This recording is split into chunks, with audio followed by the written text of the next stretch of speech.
Hola, me llamo Jack Babilón y yo te quiero hablar de un pintor español a quien jamás podremos negarle su extrema vocación por pintar, como pintaba Antonio López García.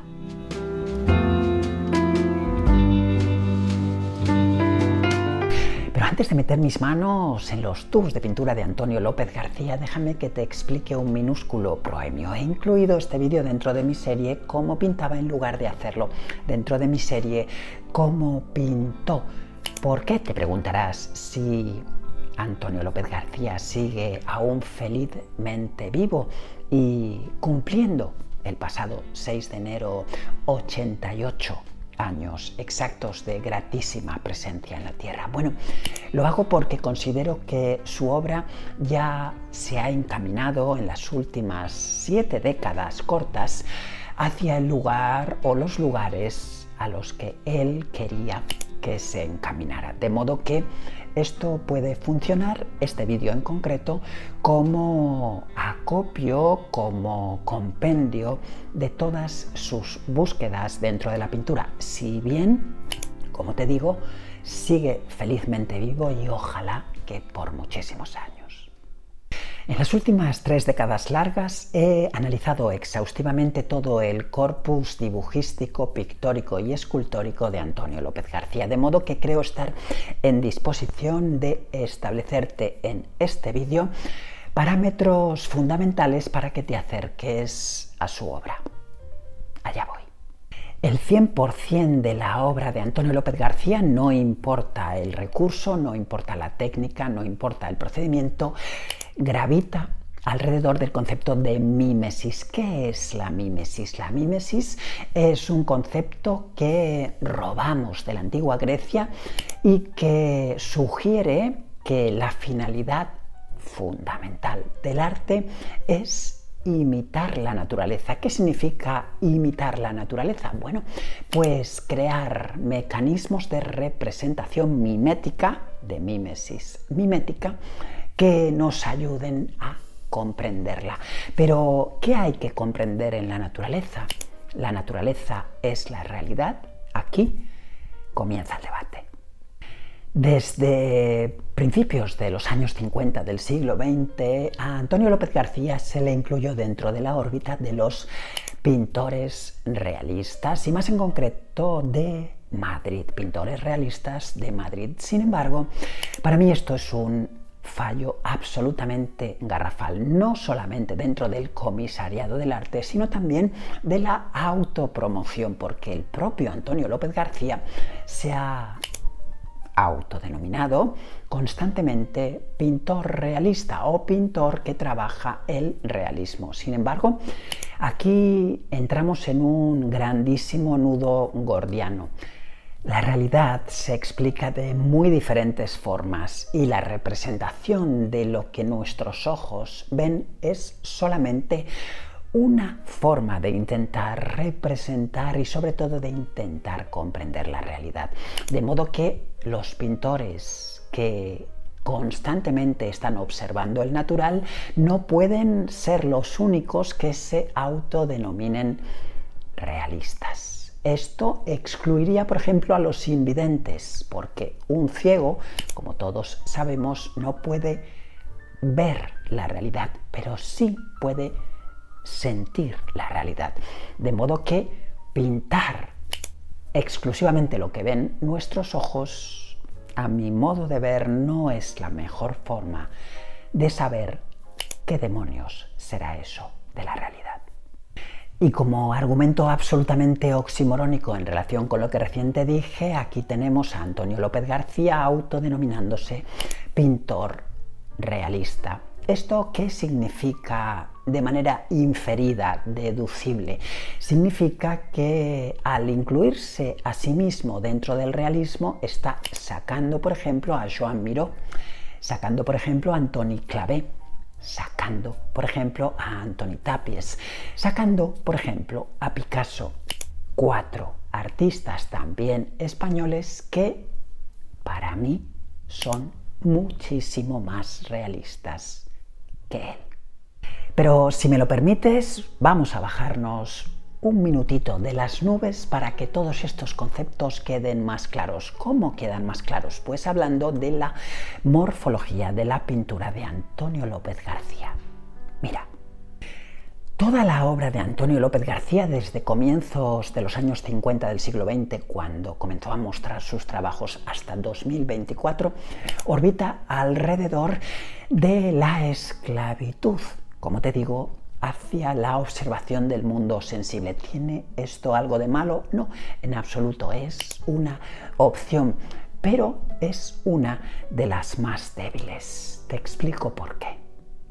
El mayor problema de la obra de Antonio López García, a mi juicio, es que confunde naturalismo con realismo. El gran problema, a su vez, de todos los autodenominados pintores realistas es que consideran que la única forma de acercarse a la realidad es a través de su contemplación natural. Pero, ¿qué diferencia existe entre naturalismo y realismo? Bueno, el naturalismo solo tiene en cuenta lo que los sentidos decodifican de la realidad, o sea, algo despreciable, muy poquito porcentaje, en contraposición al realismo que pretende, que intenta acercarse a aquello que está siendo el objeto de su deseo, la realidad, pero a través de un montón de áreas, de un montón de flancos, de un montón de recursos, de un montón de procedimientos, de un montón de sensaciones, de un montón de emociones, de un montón de satisfacciones sensitivas que no solamente atienden a lo que la realidad nos informa a través de nuestros propios sentidos, los 5 únicos que se conocen. Pero evidentemente de esto no solo tienen la culpa los autodenominados realistas, que están conformes con esta autoetiqueta. También tienen mucha culpa de esto los comisariados internacionales del arte, no solamente los institucionales, sino también los favorecidos, los promulgados por empresas privadas. ¿Por qué? Porque dentro de una exposición pictórica relacionada con el realismo, jamás encontrarás en ningún lugar del mundo un cuadro de Miró, de Barceló, de Tapias, de Picasso. ¿Por qué? Eso también es realismo. Ahora mismo, a buen seguro que estarás pensando en voz baja: Chuck, ya he tenido suficiente por hoy acerca de metapintura. ¿Te puedes centrar en la morfología de la obra de Antonio López García? Con mucho gusto. El procedimiento pictórico favorito de Antonio López García es la pintura al óleo. Pero ¿cómo la utiliza? Se explica sencillamente en menos de 30 segundos. Toma aceite, toma barniz y toma esencia de trementina. Y con una mixtura personal, lo que consigue es la untuosidad que perseguimos todos los pintores, o sea, una mahonesa clara, una mahonesa no espesa. Una vez obtenido esto fuera del soporte definitivo, en la paleta, Antonio López García impregna ese color con textura de mahonesa clara en su lienzo o en su panel rígido. Y ahora mismo te estarás preguntando: Chuck, ¿ya está? ¿Así? Sí.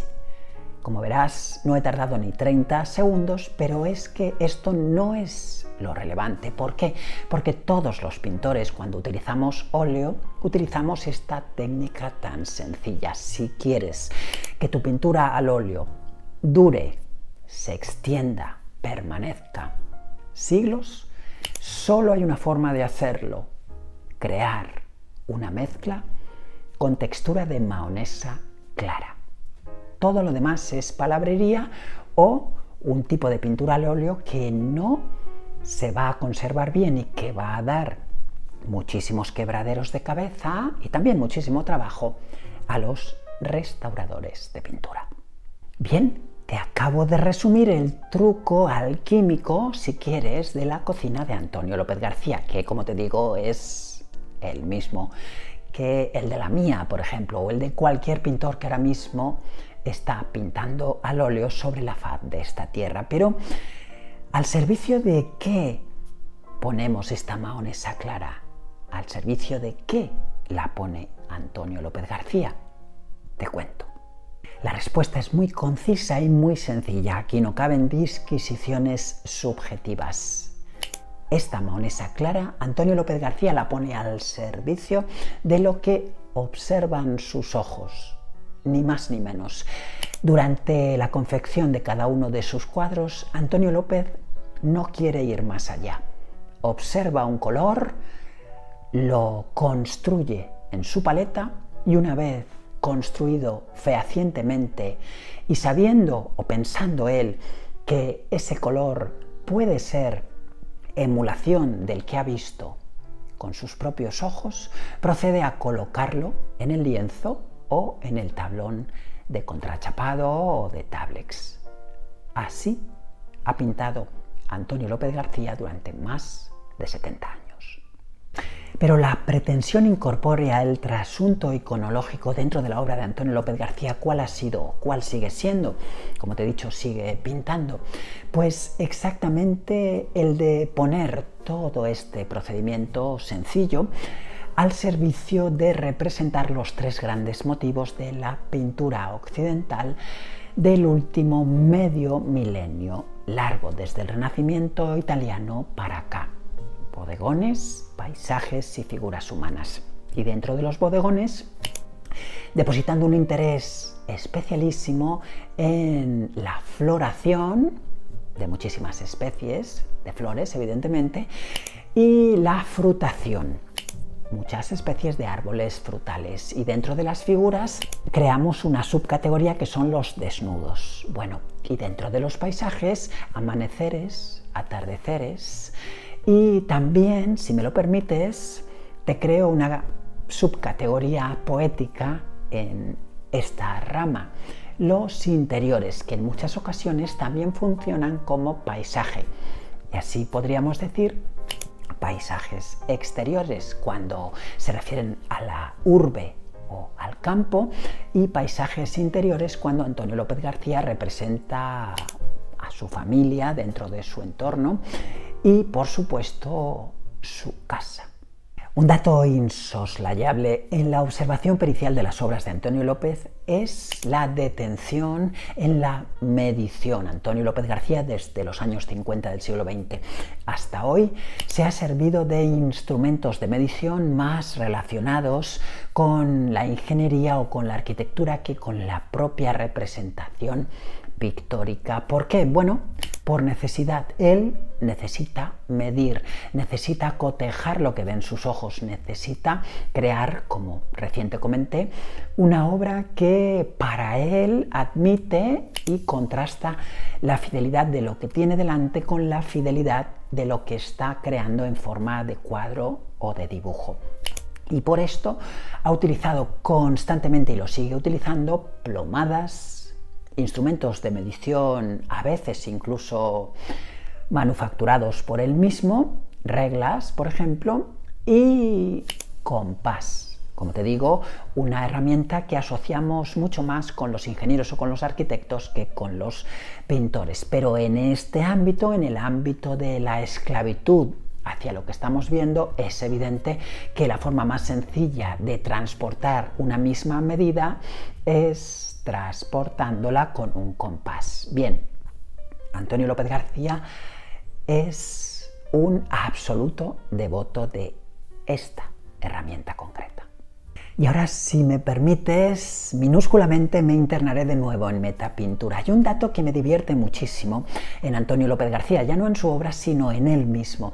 Y es el hecho de que desde el año 93, en los últimos 31 años, siempre ha considerado que sería interesante mostrar el proceso de obras no dadas por finalizadas por él mismo.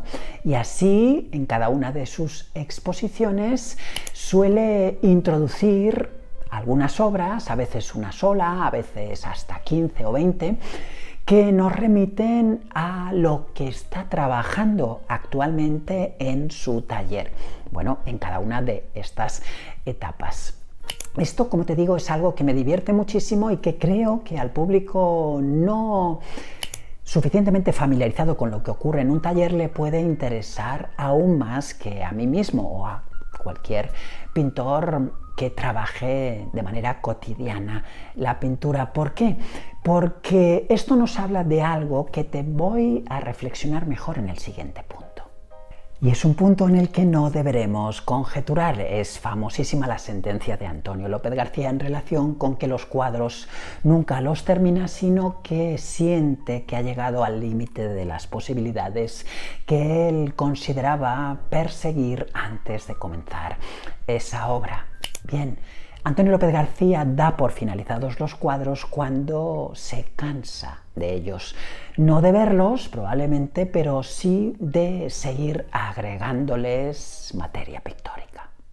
Y este es otro de los hechos que me resultan contradictorios cuando analizo su obra, porque es evidente que los pintores autodenominados realistas se suelen cansar de sus propias obras. ¿Por qué? Porque pintan muy morosamente, muy lentamente y simplemente se dejan llevar por lo que sus ojos están observando, de modo que llega un momento en el que son conscientes de la poquísima vocación creativa que se está desplegando en sus obras. Bien, es razonable que tras agregar un montón de pinceladas que simplemente están transportadas desde lo que estamos viendo a lo que vamos a proponer como obra pictórica, es muy razonable que eso se convierta más en una tortura en un momento determinado que en un goce estético. Bien, Antonio López García y otros autodenominados realistas de la Escuela de Madrid practicaban esto, practicaban el abandono. Antonio López lo sigue practicando, de sus obras una vez que han visto que se ha llegado a la máxima posibilidad que ellos creen poder insuflar en esa obra concreta. Antes te comenté de pasada que Antonio López García también durante todas estas 7 décadas se ha dedicado a la escultura, dentro de la escultura también a los relieves y al dibujo, pero evidentemente lo dicho para la pintura sirve para estas dos áreas o tres, como gustes, si consideras que los relieves no son escultura, que lo son. Pero ¿por qué te digo esto? Te digo esto porque también la intención que existe detrás de su escultura y de sus dibujos es la misma: observar, detectar y colocar. Bien, no hay mucho más que decir en relación con esto. Hoy te he querido hablar de Antonio López García, un caballero que, según sus propias palabras, una y mil veces repetidas, ha dedicado 7 décadas largas de su vida a pintar lo que tiene delante. Bien, magnífico pintor, totalmente enfocado en su obra, vocacionalmente pintor, pero lamentablemente artista de muy poca inquietud creativa. Me llamo Chuck Babiloni y llevo 46 de mis 54 años dedicado al estudio y la práctica de las artes plásticas, la literatura y la música. ¿Te ha servido este vídeo? Por favor, dale al like, suscríbete a mi canal. ¿Qué te parece la obra de Antonio López García? Hazte miembro de Chuck Babiloni, babilónico de platino, de oro, de plata o de bronce, como prefieras. Y nos vemos en el siguiente. Arigato gozaimashita.